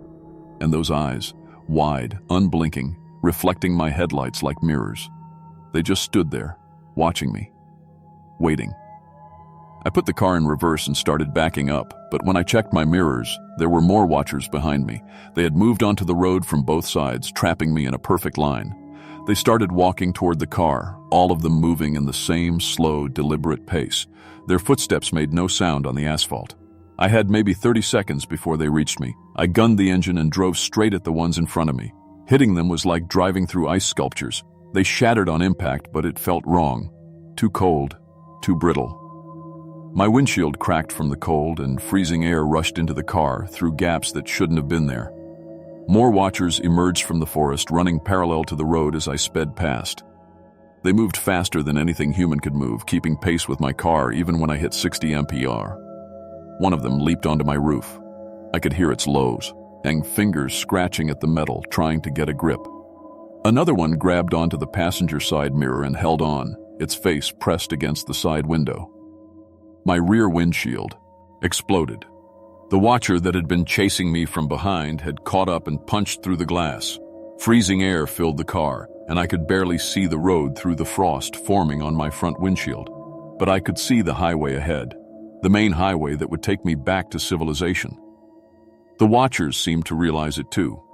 They made sounds, not quite human voices, but close, like they were calling to each other in some language I didn't recognize. As I reached the highway on-ramp, they stopped chasing me. Just like that, they were gone, fading back into the forest like they had never been there at all. My car made it another half-mile before the engine died completely. Something about the cold, or maybe something about their touch, had damaged systems I didn't even know existed. I coasted to a stop at a gas station and called 911 from their payphone. The state police found my car the next morning, but they said it looked like I'd hit a deer or maybe driven through some tree branches. All that frost and ice had melted, and there was no evidence of the handprints or the damage from the Watchers. The mechanic who towed my car said the engine was completely shot. Something had drained all the heat out of it, like it had been sitting in sub-zero temperatures for weeks instead of hours. I never went back for my belongings at the Selawik Motel. I couldn't afford to replace my Honda, so I missed the job interview in Anchorage. Ended up staying in Fairbanks, working at my uncle's hardware store. Sometimes I look up Selawik online, just to see if anything's changed. The population is still listed as 900, but I wonder how many of those 900 are people who got stuck there too long. People who broke the rules and never left. I found one thing that bothers me, though. In the town records, there's a list of permanent residents, and right there, listed between N. Sandra Patterson and Robert Chen is my name. Marcus Chen, resident since November 2023. I never filled out any paperwork to become a resident. I was only there 3 days. but according to the watchers of Selawik, 3 days was enough.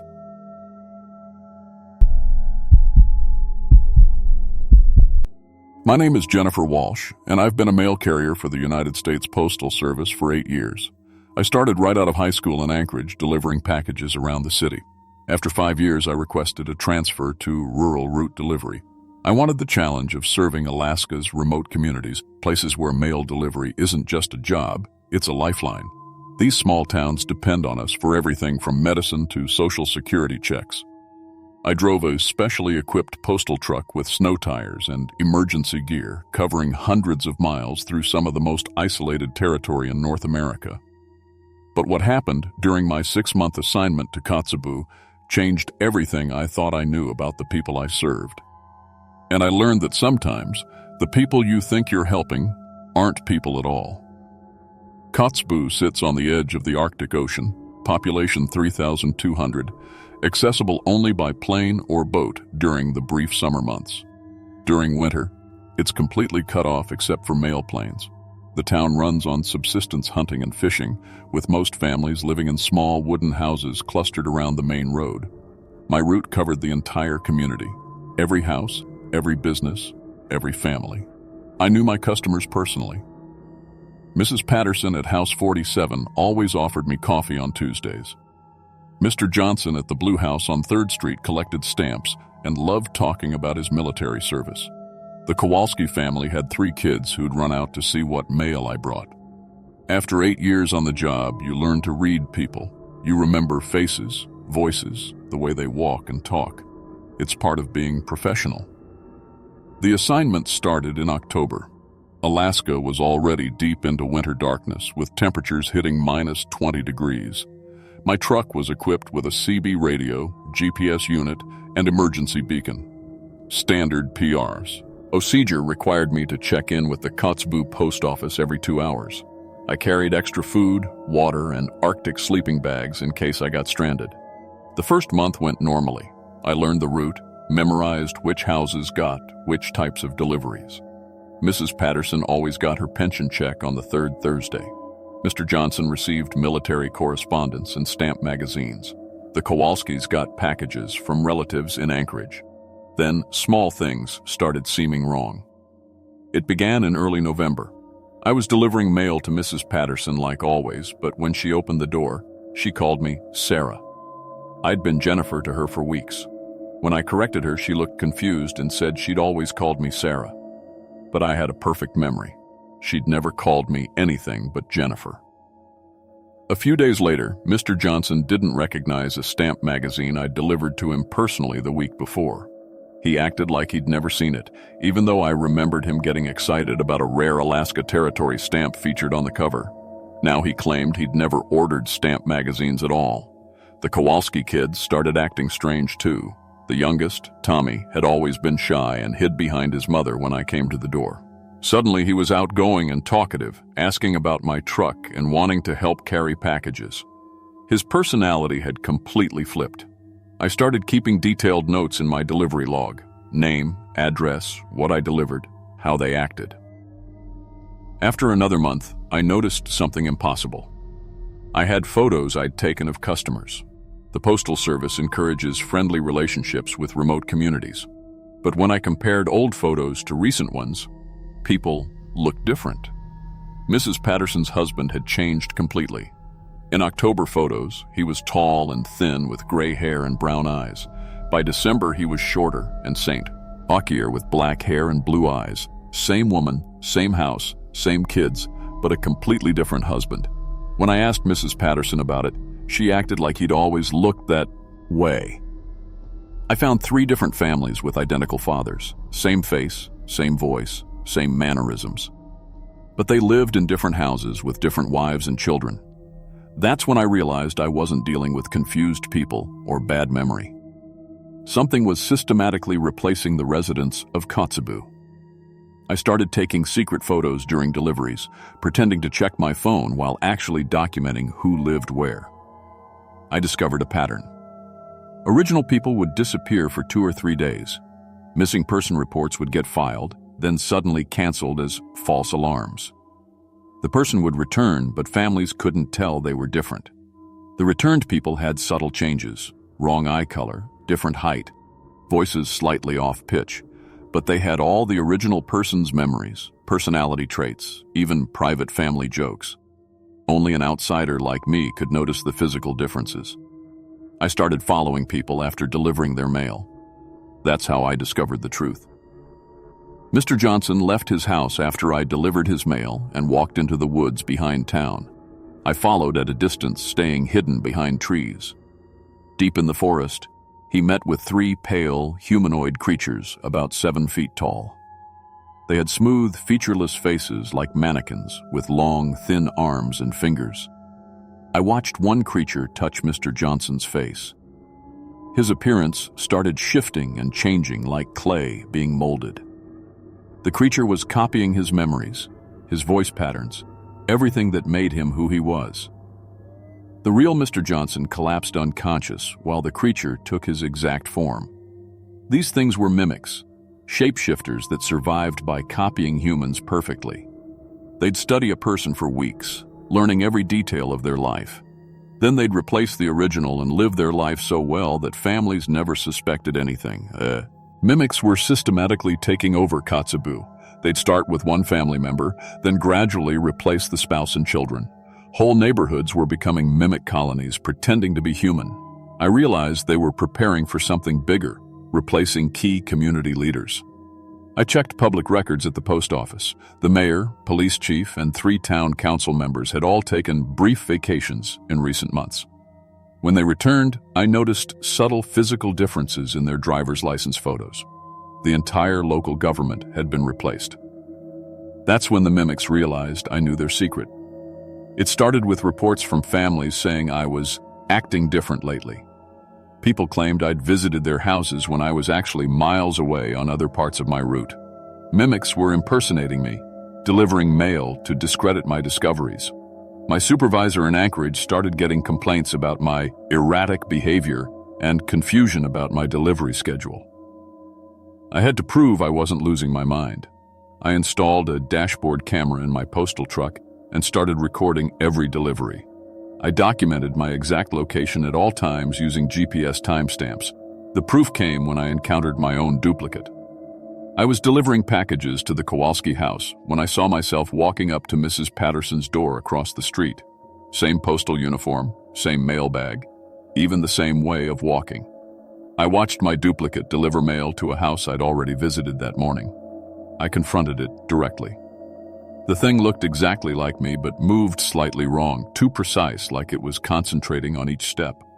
When it spoke, my own voice was too perfect, like a recording played back. "You're not supposed to be here," it said in my voice. "Neither are you," I replied. We fought right there in the street. The mimic was strong, but it moved, awkwardly, like it was learning how to use a human body. During the struggle, I remembered the industrial freeze spray I kept in my truck for de-icing equipment. I managed to grab the spray and hit the mimic directly in the face. Its copied skin started peeling away, revealing gray, featureless flesh underneath. It screamed in a voice that wasn't human and collapsed. The extreme cold had killed it. I followed other mimics to an abandoned building on the edge of town. Inside, I found dozens of original humans suspended in cocoon-like structures made of some organic material. They were alive but unconscious, with thin tubes connected to their heads. The mimics were keeping them alive to access fresh memories and personality updates. People had been missing for months while mimics lived their lives perfectly. Some had been replaced so long they'd forgotten their real identities when I tried to wake them up. I called the FBI using my emergency radio, but the local police turned out to be mimics too. They tried to arrest me for disturbing the peace and making false reports, but I documented everything with photos, GPS logs, and video evidence. Real federal agents arrived within hours by helicopter. They could identify mimics through psychological tests that checked for subtle inconsistencies in human behavior and memory patterns.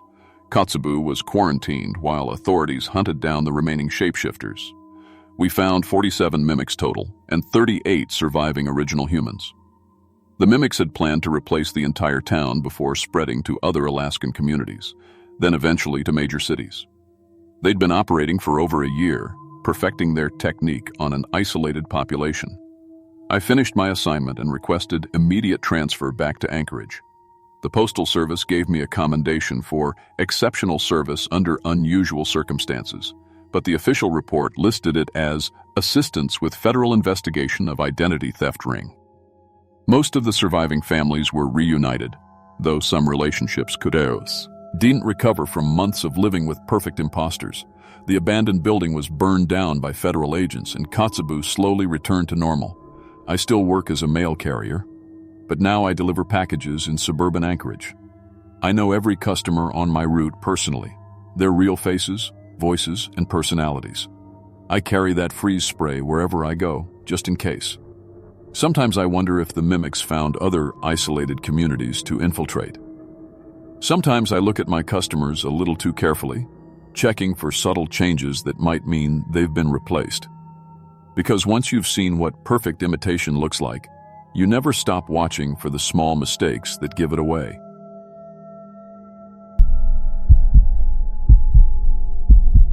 My name is Robert Mitchell, and I've been driving long-haul trucks for 12 years now. Started right out of high school when my dad got me a job with his company. I've hauled everything from furniture to frozen food across all 50 states. The pay is decent, and I like being on the road. Just me, my CB radio, and miles of highway. I've driven through blizzards in Montana, dust storms in Nevada, and fog so thick in Oregon I couldn't see my own hood. But what happened in February 2024 in a tiny Alaska town called Kaktovik changed everything I thought I knew about isolated places. Some towns aren't just remote, they're feeding grounds. The job seemed normal enough. My dispatcher called on a Tuesday morning. Rob, got a rush delivery to Kaktovik, Alaska. Medical supplies and food. Town's been snowed in for 3 weeks. The pay was double my usual rate, which should have been my first warning. Nobody pays extra unless something's wrong. But I needed the money. My truck payment was due, and my ex-wife was demanding more child support.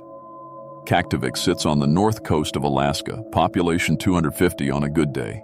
It's one of those places that exists only because the oil companies need it. Most truckers won't even take loads there. The roads are terrible, the weather's worse, and if something goes wrong, you're 500 miles from help.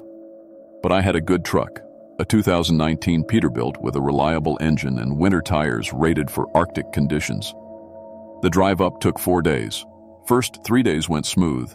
Good weather, clear roads, my GPS working fine. I had satellite phone service and my CB radio picked up other drivers heading south.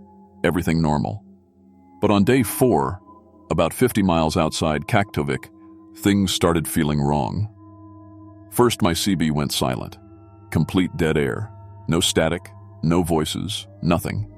Just empty channels all the way up and down the dial. 12 years of trucking, I'd never heard complete radio silence. There's always someone talking, truckers, emergency services, somebody. I checked my connections, wiggled the antenna cable. Everything looked good, but the radio stayed dead quiet. Then my GPS started acting weird. The screen kept flickering between showing the road I was on and displaying blank areas. Sometimes it showed my truck in the middle of the ocean. Other times it claimed I was driving through solid mountain ranges. I switched to my backup GPS unit, but it did the same thing.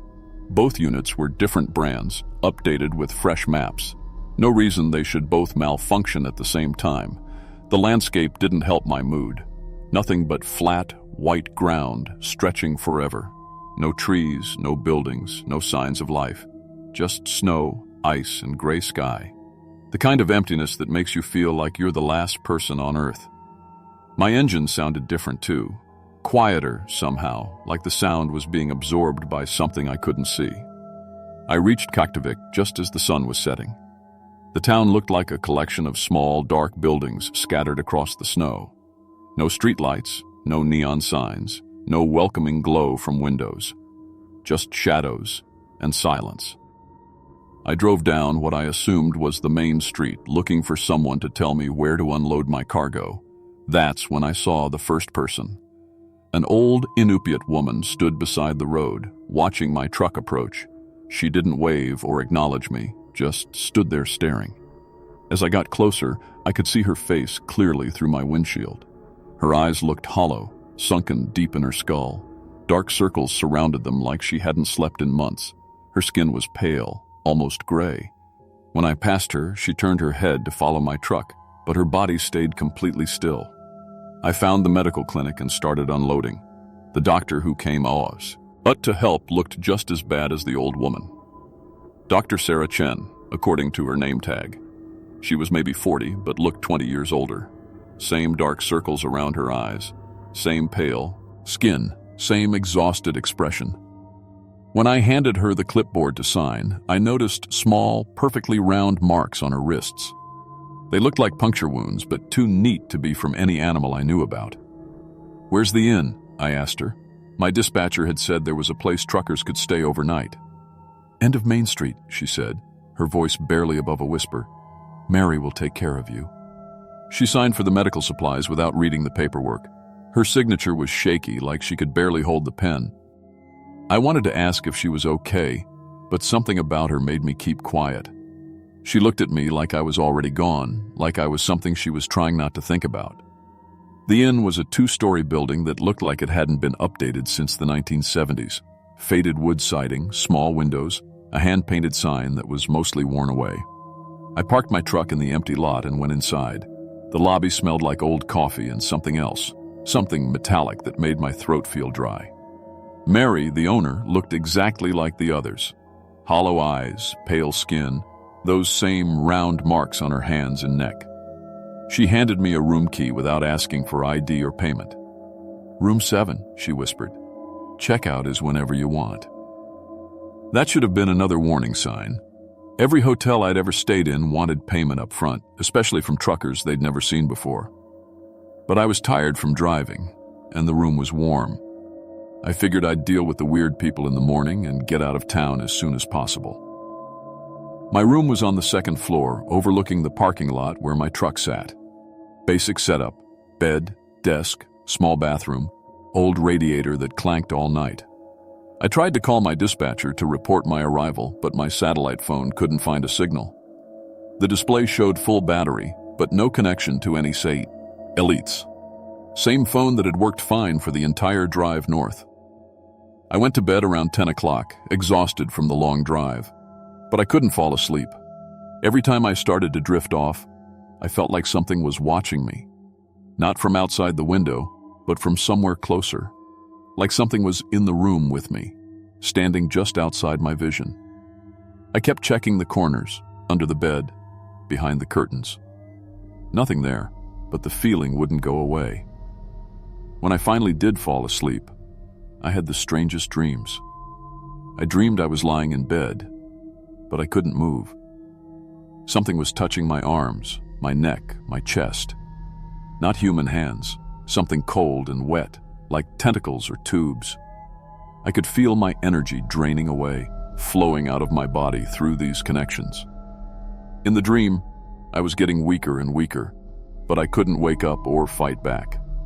I woke up the next morning feeling worse than when I'd gone to bed. My arms were sore, and I had a pounding headache. When I looked in the bathroom mirror, I saw the same round marks the other people had. 3 of them on my neck, perfectly circular, about the size of a pencil eraser. They didn't hurt, but they looked fresh, like they'd appeared during the night. I went downstairs for breakfast, hoping to find some normal people or at least get some coffee. The dining room had 6 tables, and 4 of them were occupied. Every person looked like they were dying, pale, thin, barely able to sit upright. They picked at their food without eating much, like they'd forgotten how to be hungry. When I sat down, they all looked at me with the same hollow expression Dr. Chen had given me, like they were already mourning my death. The coffee was weak, and the eggs tasted like cardboard. I tried to make conversation with the waitress, but she just nodded and walked away. I asked about getting my truck looked at. I'd noticed the fuel gauge was reading lower than it should have been. She pointed toward a building across the street without saying anything. The mechanic's shop looked abandoned, but the front door was unlocked. Inside, I found a man working on a snowmobile engine. He looked up when I walked in, and I nearly jumped back. He was the worst I'd seen yet. So thin I could see the bones in his face, eyes completely sunken in their sockets. The round marks covered his arms like a rash. "Truck problems?" he asked in a voice like sandpaper. Fuel gauge is acting up. Might have a leak somewhere." He nodded slowly. "Parts will take a week to come in. Weather's been bad for flying." A week? I couldn't stay in this town for a week. Something was seriously wrong here, and I needed to leave as soon as possible. "Can't you just patch whatever's leaking? I need to get back on the road." "Storm coming," he said, pointing at the window. "Roads will be closed for days." I looked outside. The sky was clear, no wind, no sign of bad weather. But every person in this town seemed to think I couldn't leave, like they all wanted me to stay for some reason. That night, the same thing happened. I went to bed exhausted, couldn't sleep, finally drifted off and had the same dream about something draining my energy. When I woke up, I had more marks, on my wrists this time, and one behind my ear. I was starting to feel weak, like I was getting sick with the flu. I decided to explore the town during the day, see if I could figure out what was wrong with everyone. Kaktovik was built on a slight hill, with most of the buildings clustered near the center. At the edge of town, I found an old cemetery with weathered headstones and carved totems. An elderly Inupiat man was sitting on a bench nearby, staring at the graves. "Excuse me," I said, walking over to him. "I'm the truck driver staying at the inn. Can I ask you something?" He looked at me with eyes that seemed more alert than the others. Still had the dark circles, still looked exhausted, but there was intelligence there. "You shouldn't have come here," he whispered. "What's wrong with this place? Why does everyone look so sick?" He glanced around nervously, like he was afraid someone might be listening. "The hungry ones," he said so quietly I could barely hear him. "They live beneath us. They've been feeding on this town for 3 years now." "Feeding on what?" "Life force. Blood. Whatever keeps us alive, they take it slowly. We can't leave. They won't let us. And they need fresh people sometimes to keep the cycle going." I felt cold, despite my winter jacket. "What are these hungry ones?" "Old things. Older than the Inupiat. Older than the white men. They were sleeping under the permafrost until the oil company dug too deep. Woke them up, and now they're always hungry." That night, I didn't even try to sleep in my room. I went down to the inn's basement looking for another way out of the building. Maybe I could sneak out to my truck and drive away without anyone noticing. But what I found in the basement changed everything. There was a hole in the concrete floor about 3 feet wide that led down into darkness. The edges were covered with some kind of organic growth that pulsed like it was alive. The metallic smell I'd noticed earlier was much stronger down here, mixed with something rotten. I used my phone's flashlight to look into the hole and saw a tunnel leading deeper underground. I should have gone back upstairs and barricaded myself in my room. I should have smashed a window and climbed down to my truck. Instead, I climbed into that hole and followed the tunnel. I had to know what was down there. The tunnel was lined with the same pulsing organic matter. It felt warm under my feet, and it moved slightly when I stepped on it, like it was reacting to my presence. The tunnel sloped downward for maybe 50 feet, then opened into a large chamber that made me almost throw up. The chamber was full of cocoons, dozens of them, hanging from the ceiling and attached to the walls. Each one was about the size of a person, made from the same organic material as the tunnel walls. They were translucent enough that I could see shapes inside them, human shapes. Some of the cocoons were connected to thick tubes that snaked along the floor and disappeared deeper into the chamber. I recognized some of the faces inside the cocoons. The waitress from the inn, the mechanic, Dr. Chen. They were all still alive, but barely. Their eyes were closed and their skin was pale as paper. The tubes were attached to their necks and wrists, exactly where I'd seen the round marks on the people upstairs. That's when I understood. The people walking around town weren't the real residents of Kaktovik. They were decoys, kept just conscious enough to maintain the illusion of a functioning town. The real people were down here, being slowly drained of everything that kept them alive. And I was being prepared to join them. I heard something moving in the deeper tunnels. A wet, sliding sound like a giant slug dragging itself across stone. Whatever had built this place was coming to check on its food supply. I ran back through the tunnel, climbed out of the hole, and sprinted upstairs to my room. I grabbed my truck keys and headed for the parking lot, but my truck wouldn't start. The engine turned over, but it wouldn't catch. I popped the hood and saw that someone had cut my fuel lines. Diesel was pooled under the engine, freezing in the cold air. My CB radio had been smashed and my satellite phone was gone from the cab. The people in the street were watching me now, standing in groups of 3 or 4, all staring at my disabled truck. They didn't try to stop me or talk to me. They just watched, like they knew I couldn't leave and were waiting for something to happen. I went back to the inn and straight to the basement. If I was going to die in this place, I wasn't going quietly. I had a small emergency kit in my truck that included a flare gun and some road flares. I also had 5 gallons of diesel fuel in a spare tank, enough to make a serious fire if I needed to. The organic growth in the tunnels burned like paper soaked in gasoline. The flares caught it instantly and the fire spread along the tunnel walls faster than I could run. Behind me, I heard the most horrible sound I'd ever experienced. A psychic scream that felt like it was coming from inside my own head. The creatures down there were in agony, and they were broadcasting that pain to everything around them. I made it back to the basement as smoke started pouring out of the hole. The building's fire alarm was going off, but I could still hear that mental screaming. It was so loud in my mind that I couldn't think straight. I stumbled upstairs and outside where the fake townspeople were standing around looking confused and lost. That's when the biggest one came up from the deep tunnels. I saw it through the inn's windows as it smashed through the basement floor, a massive, tentacled thing the size of a small building. It had no eyes that I could see, but it seemed to know exactly where I was. Thick tubes extended from its body like the ones I'd seen attached to the cocoons. It was trying to connect to my mind, to drain my life force directly. I ran to my truck and grabbed my CB radio's power cord. The radio was smashed, but the cord still had electrical current running through it from the truck's battery. When the creature's mental probe touched my thoughts, I shoved the live wire against my temple. The electrical feedback disrupted whatever connection it was trying to make, and the psychic screaming stopped. The creature thrashed around inside the burning building, too big to fit through the doors or windows. I poured the spare diesel fuel around the inn's foundation and lit it with my last road flare. The whole building went up in minutes, with the creature trapped inside. I walked out of town in the middle of the night, following the road south through the snow. It took 3 days to reach the nearest settlement, where I called for help. When the authorities finally arrived in Kaktovik, they found the burned remains of the inn and a mass grave containing over 200 bodies. All of them had been drained completely dry. The official report blamed the deaths on carbon monoxide poisoning and the fire on faulty heating equipment.